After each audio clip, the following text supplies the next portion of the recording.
Hi everybody, this time I'm coming to you from northern Germany, a small island that's mainly fishing, seafarer communities. And I wanted to use this opportunity to talk to you about community-based tourism. Community-based tourism came about in the 1980s, right?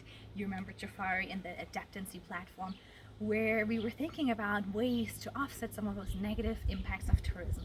And one way to do that was to give benefits and control to local people.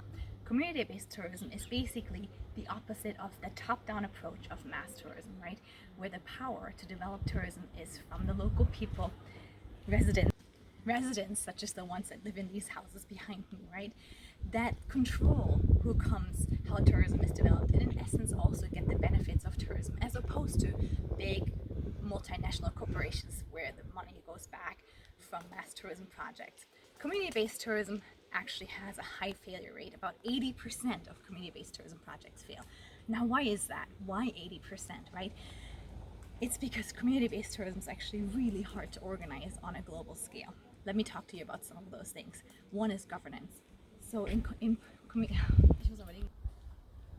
terms of governance, right, residents such as these have to all agree. So if there's any kind of infighting or only some of these houses benefit, there's a lot of potential trouble, right?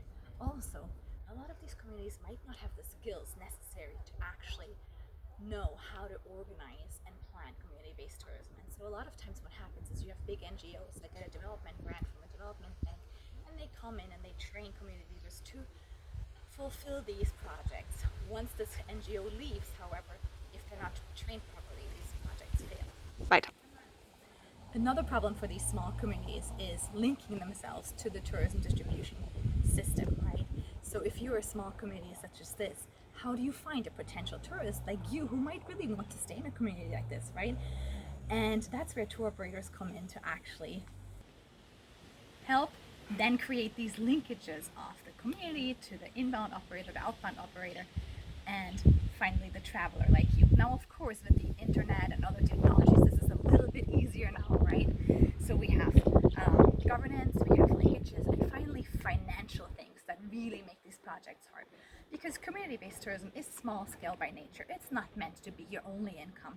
So communities such as this one really have to find other ways to sustain their lifestyle, such as traditional things like farming, fishing in this instance.